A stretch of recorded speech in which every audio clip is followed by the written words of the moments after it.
So you've decided on what to do with your front line, and now you're looking on what to do with the back line. May I introduce to you the sneaky minigun? Admittedly, the air quotes are fairly important in that title, but this is going to be a high, consistent damage-dealing ranged character that is going to have many attacks, plenty of utility, is still going to be very useful for pickpocketing and stealth, but also is not going to let you down in its survivability and mobility.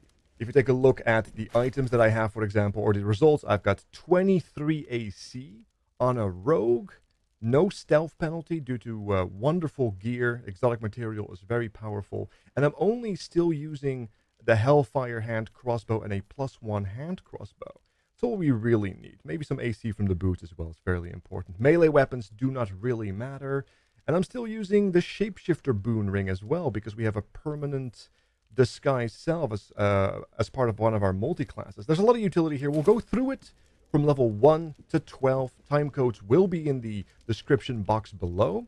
Otherwise, I hope this is going to be an interesting build. There are going to be many variations of it. I will be going through those as well in case you don't want to do a ranger. But we'll start at the beginning and I'll explain my reasoning for why at level 1. So buckle up. So why is this such a good character?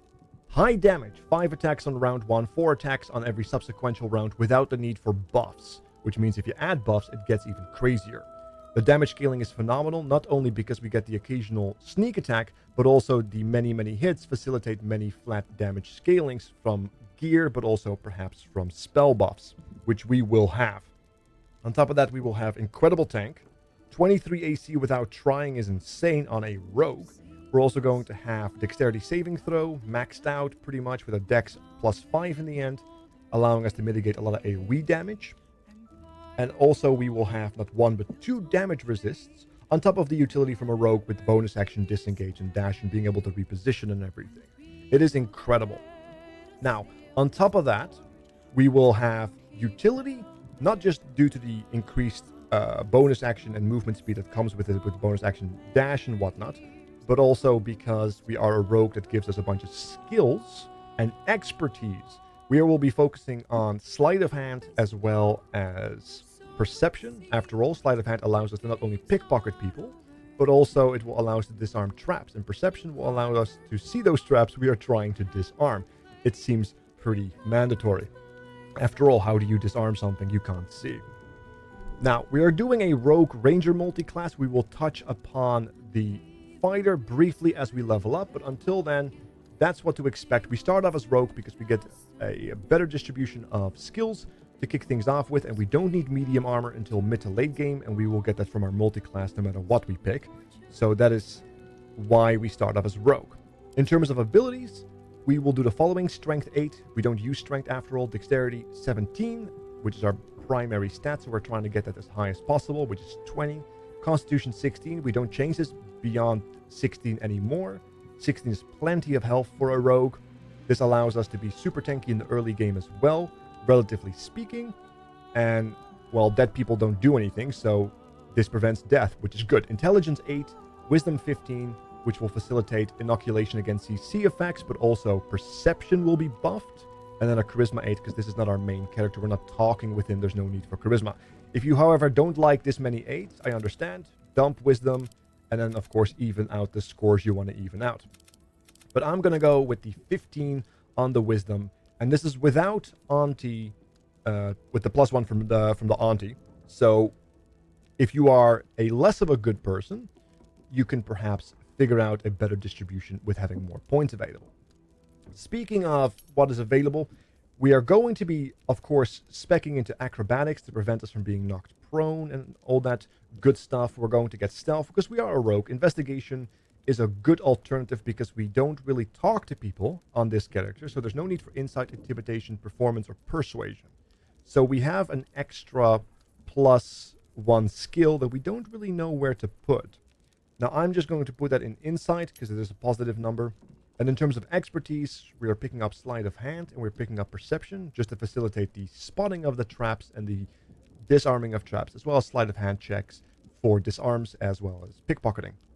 Stealth is not so important to put expertise on because we have, of course, that little stealth system, the cones of vision, so you can kind of skill your way through it as opposed to the actual sleight of hand checks, which you have to roll high on, especially if you want to grab something very expensive from a vendor.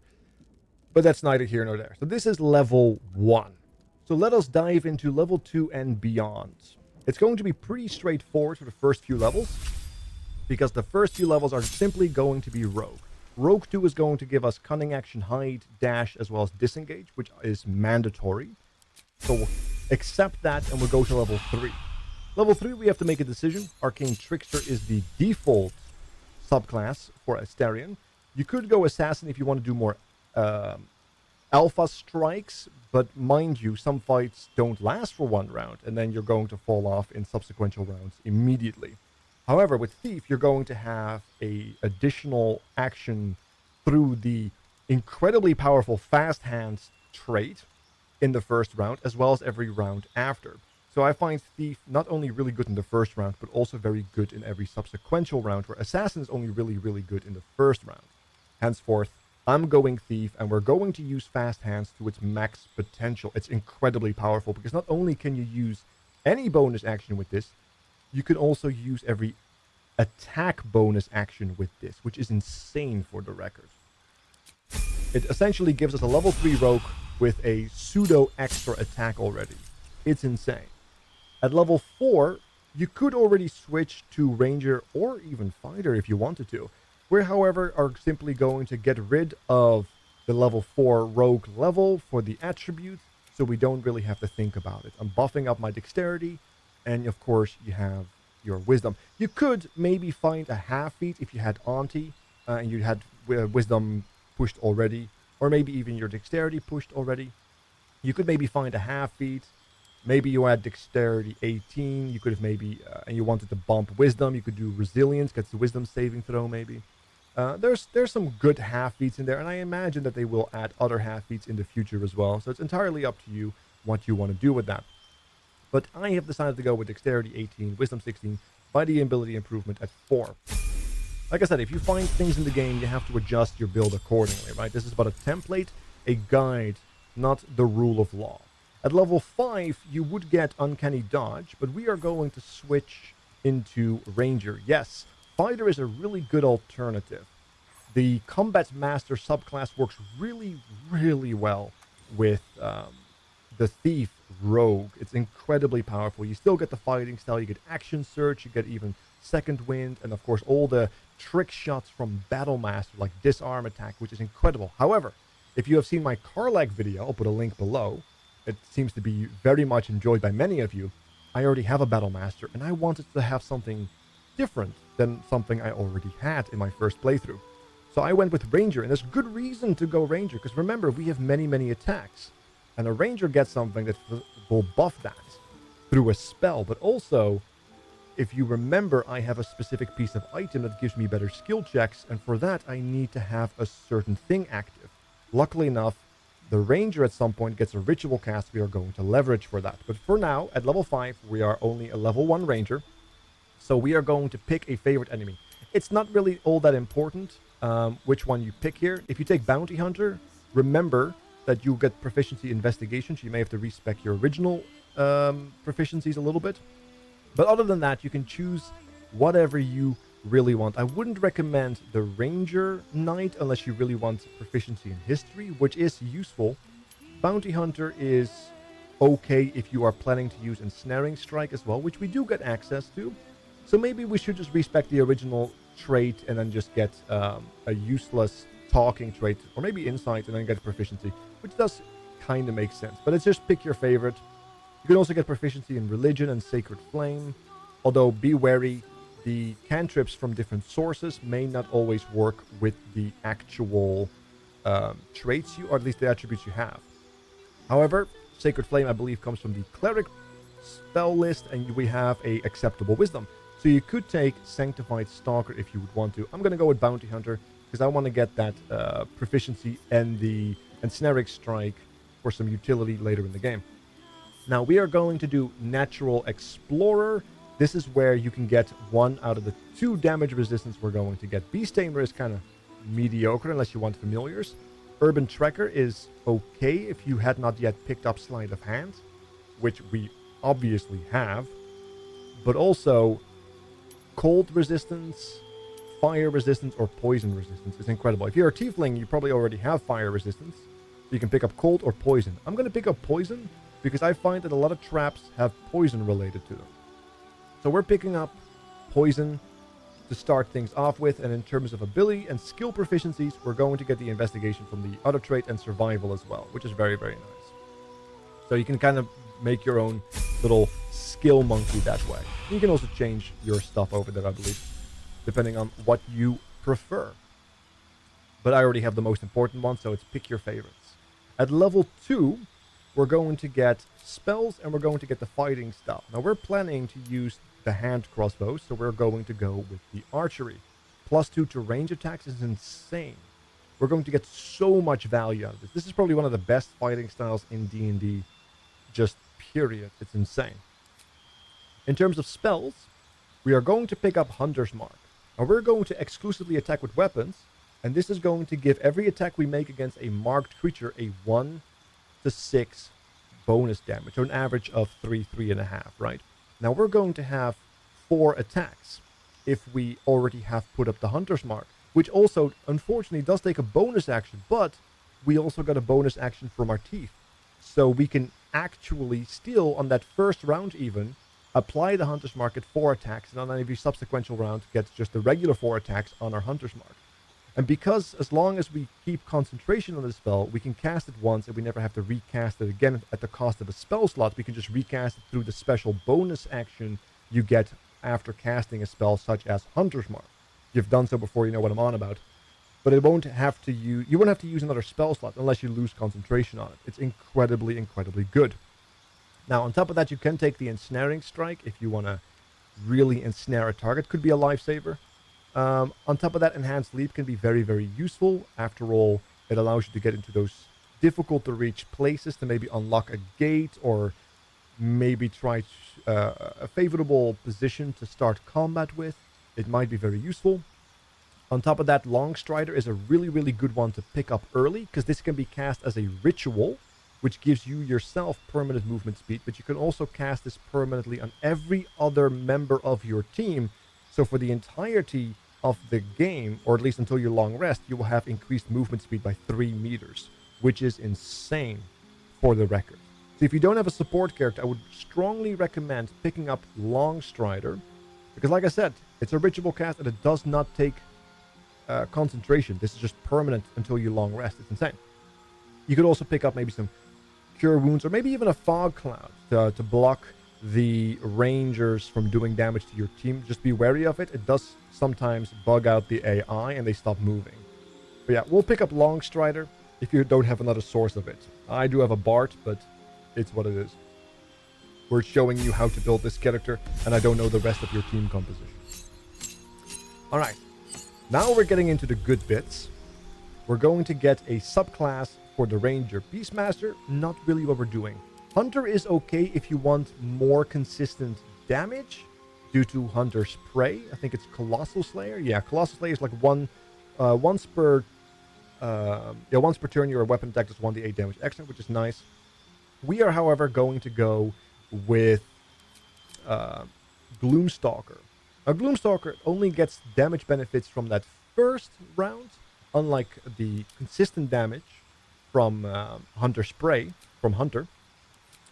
But the Gloomstalker provides us with a bunch of useful stuff, including the Dread Ambusher, bonus to initiative, as well as additional movement speed at the beginning of combat, while also having a special attack that deals 1d8, which does also benefit from all your flat damage, as well as the Hunter's Mark if you have it. And you can cast Hunter's Mark before doing this Dread Ambusher ability, which is really, really good. We're also going to get improved Dark Vision, which, considering we spend a lot of time in the dark, is really, really nice. After all, we are stealthy. We're going to need the darkness on our sight, and if the enemies can't see them, but we can see them, or they can't see us, but we can see them, that's a good thing for sneak attack. Now, we do also get the Dread Ambusher height, which is just essentially the bonus action height we already have from the rogue, so this doesn't do anything for us. And we also get Umbral Shroud, which allows us to actually become invisible, which has some very niche use cases, especially when you're trying to obtain things that aren't yours. But most importantly, we get Disguised Self. This can be cast as a ritual spell, and that's very important to us, because we have that ring mark or the boon of the shapeshifter, which gives us a 1d4 if we are beast shifted or like beast shaped or shapeshifted. And this gives us that buff permanently. It doesn't require concentration. You can make Asterion look like any character you want. In the list, there's a massive list of any kind of race you want. So you can even make him look like a Dami Mommy, and it will be okay. Although he will still use his own voice, which may throw you. I'm confused, and I'm not sure if it will awaken anything in me. But we are taking Gloomstalker for that very specific reason, and we get another spell. So if you missed out on taking Jump, for example, you can take it now, or maybe a Fog Cloud, or that Ensnaring Strike, which I will be taking for utility purposes, just to deal with very specific niche cases, and I know that I already have access to different versions of Leap. But if you prefer the consistency of being able to get where you are supposed to go but can't yet, Enhanced Leap is a way to do that prior to getting things like Fly. It's up to you. Pick your favorite. It's not going to fundamentally change the character. It's only going to change how you interact with the world, which is entirely up on how you do that with your team. At level 4, we're going to get another feat. Aside from that, we can replace spells if you don't like the ones you've picked prior. The ability improvement allows us to get to plus 20 and max out our dexterity, which is very, very good. Now, we're getting to level 5. Now we also get another attack. Extra attack right here, giving us the max amount of attacks we're going to get. We're going to get attack, we're going to get extra attack, and then we have 2 bonus attack actions because we're dual wielding, either with melee weapons or with preferably the hand crossbows, which is what we're aiming to dual wield with in the end. Hand crossbows that are being dual wield also have the benefit of not having to need a feat to get the attribute. Unlike melee weapons, who need to get the feat to get the bonus attribute on the bonus attack actions. So we're actually circumventing that by using hand crossbows, which is why they're so strong. On top of that, we're going to get another spell. Let's see which one would be useful. I mean, Silence can be huge. Spike Grove has usefulness. Protection from poison is a permanent buff as well, which is very, very useful. So this might actually be preferable to picking up the poison resistance. You can always change either one. We don't need Bark Skin. Maybe this is time to pick up Fog Cloud. Spike Grove, however, is quite lovely because, as you can see, movement is halved. So if you know an enemy is trying to rush you, you can do Spike Grove, and then you can simply make it so that they can't really reach you quite as easily.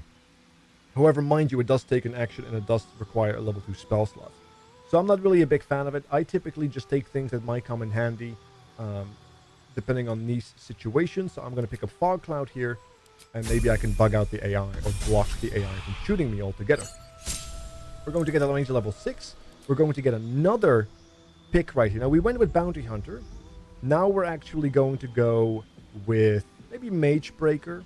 Get proficiency in Arcana can come in handy. Maybe protection from evil and good could be usefulness. Could have some use to it as well, especially later in the game. Proficiency with history, but armor heavy is not really all that great. Proficiency in religion and sacred flame. It's entirely up to you. I'm just going to go with Keeper of the Veil, just for the sake of the proficiency, but it's up to you. Natural Explorer, we're going to pick up fire. Now, if I had picked up the other spell, I could have gone fire and cold. It's pretty good, but I'm going to go fire for the most consistent damage that we might receive. You know, getting a fireball or an explosion on our face. This will help us deal with that. And then we can technically replace a spell again if we wanted to, but that's okay. And this is pretty much all we really want on that ranger. Now, we do get additional subclasses or subclass features. This gives us proficiency in wisdom and intelligence saving throws, which means we didn't have to pick up the resilient feat if you decided to go this deep into ranger. Now, of course, most people might actually dip into fighter, which allows them to actually pick up action surge and such, which is why you don't get Iron Mind. Because that's another decision you have to make now. Maybe you want to do fighter, which means you get another fighting style, so you can pick up maybe, let's see, they don't actually have that here. They don't have the +1 to, oh no, we already have the defense, sorry. It's already clicked. We can pick up the defense for the +1 armor class, or we can pick up 2-weapon fighting if you also want to make sure that your melee weapons are effective. However, I find that if I see myself fighting in melee often, that I'm probably playing my character wrong. The defense could be a good pickup here, and then you could go to level 2 fighter for action search, and you do lose out on a feat. But there's not really many good feats left, so it's entirely up to you on what you want to do. Except for one very important feat, which is going to put action surge to shame. So we are not going to go fighter.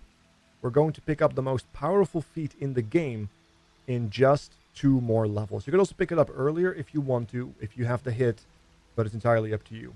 We're going to go to Ranger 6. So we're going to go cancel that. Ranger 7.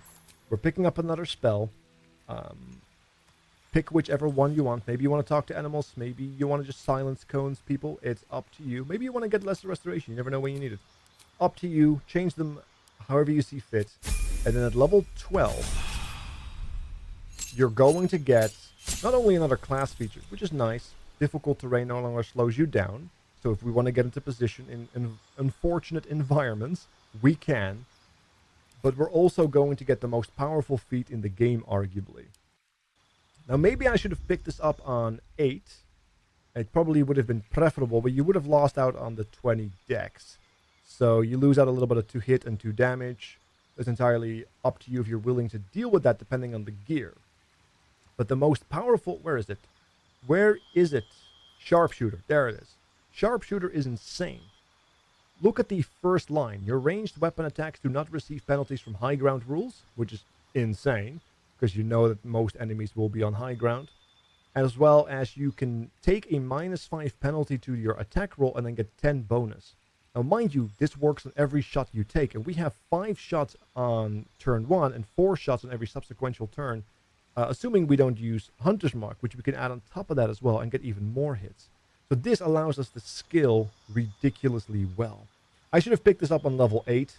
Yeah, I definitely should have picked this up on level 8. But yes, you can toggle this if you start missing a lot. But oftentimes you will keep hitting because you're also attacking with advantage because you want to get your sneak attack in. So it's very easy to get the benefits from this. And it's absolutely insane. But yeah, pick this up on level 8. I would recommend that. And there you have it. That is a level 12 Asterion that is just an absolute damage and tank beast, because once again we have 23 AC, we have damage reductions, we have disengage, we have dash, we have the ability to move around, we even get Misty Step and all kinds of crazy, and not even to speak about the Vampire Bite bonuses one might get as well. And yes, you can indeed, as you can see, disguise self ritual cast, and then you can maybe look yourself like a tiefling instead. And then as you can see on my character, I get Mark of the Shifter, giving me 1d4 bonus to all checks, which might help with disarming, as well as maybe getting some perception bonuses, or even sleight of hand on pickpocketing.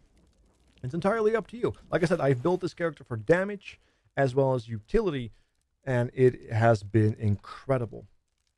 As far as my items goes, I also have Mask of Soul Perception, Cloak of Displacement, Armor of Agility, which is insane.